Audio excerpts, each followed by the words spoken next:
Yun guys, paano ba natin malaman guys kung ang ating lamp ng ating light source, most usually pag LED siya, ito kasi na LED type. Yan. Ito yung Striker L9000. Actually, dalawang ngayon ito eh. Nandun pa yung isa sira din. So, paano ba natin malaman? So, kailangan lang nating tanggalin yung LED. So, ito yung mga LED niya guys. Oh. Yan. Yan. Tatlo yung LED niya guys. RGB kasi yan. Red, green, blue. So, yan. Tanggalin itong isa din. Yan. So, ito yung tatlong LED niya. So, ayan. RGB. Yan. Yan, yan, yan. Ito guys, RGB yan. So, sa visual guys, pwede mo siyang i-check sa visual. Sa visual, pwede mo siyang i-check. Kung meron kang ano guys, microscope. So, sa microscope pa lang guys, makikita mo na to. So, punta tayo sa microscope. So, meron akong microscope dito. So, ayan. So, meron akong microscope. So, titingnan natin yung visual lang to guys, sa visual lang. Kasi, hindi mo makikita to pag hindi mo ginagamitan ng microscope guys kung ano yung kung may problema na yung LED natin sa ating mga light source. So ito guys, itong blue, ayan o. Pag nakita mo yung blue, meron sang itim-itim sa gilid. Pero yan, okay pa yan. Medyo hindi pa yan malala, kumbaga. So still working pa rin yan, ganyang klase. So yung red, ito, yung red guys, tingnan natin. Ito yung malala na guys, kasi hindi mo na makita yung ano niya, parang sunog na siya. Pag tiningnan mo siya ng pag ganon, pag piningnan mo yung pag ganon guys, ano, tingnan mo yung guhit niya, itim niya guys, tingnan mo yung mga ano niya, may crack na yan, may crack na yung ano niya pag tiningnan mo siya ng ano sa microscope. So meaning talagang sira na to guys, yung pula. So ito yung pag-check ng visual. So ito, yung green, yan guys oh, pag tingnan mo yung green, sunog na talaga siya. Yan o. Kita mo yung ano ng ilaw ng green. So, pag-check nito guys, is parang ano lang, pag-check lang nito, gagamit lang tayo ng tester, diode test tayo. So, ito yung sa pag-check ng visual kung may microscope ka. Pero kung dito naman tayo, pag-check naman tayo ng, gagamit tayo ng multimeter.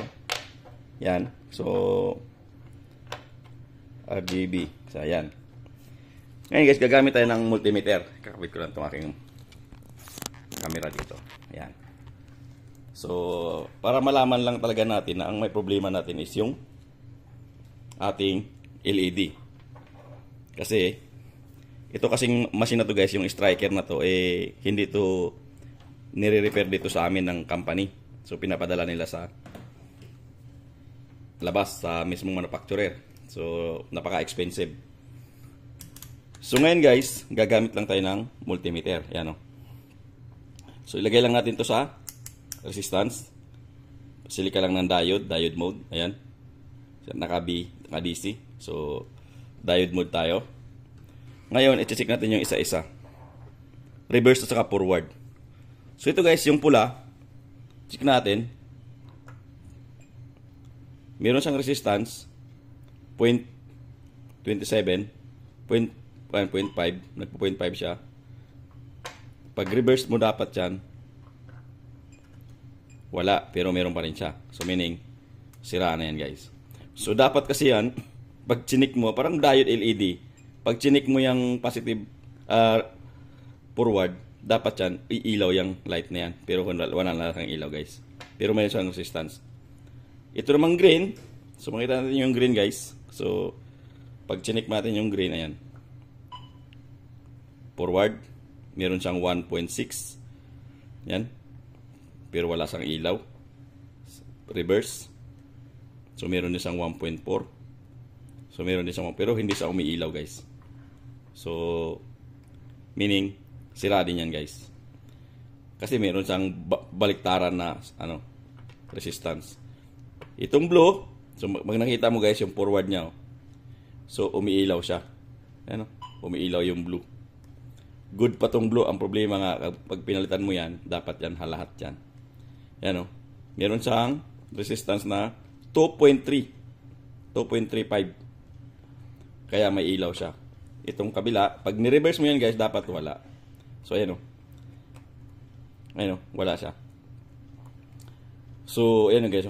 Pag nireverse mo na yan, wala. Yung resistance ng, ng tester mo, wala. So, yun yung good pa. Good pa tong isang blue. Ayan o. May ilaw pa. So, ganoon lang kasimple mag-check ng ilaw ng ating light source guys na striker. So meaning ang dalawa lang ang sira, yung red at saka green. Pero yung blue okay pa siya. Kaya lang yung life kasi nito guys, kailangan pag magpalit ka dapat isang set yan RGB para tatagal na naman ulit yung life nung light source mo, as in brand new ulit. Pero pag pinalitan mo lang itong dalawa, gagamitin yung patong blue, yun ang ilang linggo lang din ang gagana, masisira na naman to. Kaya dapat talaga pag nagpalit tayo, kasi kita mo naman meron na rin itong lamat, meron na rin itim-itim sa loob. So dapat kasi yun clear. So and guys, ganun lang kasimple. So ibig sabihin, pag malaman natin kung paano natin i-check yung ating defective o working na LED light ng light source. Ayan. So, hahanap ako ng kung makaka-order ba ng ganito guys. O-orderan ko na lang to.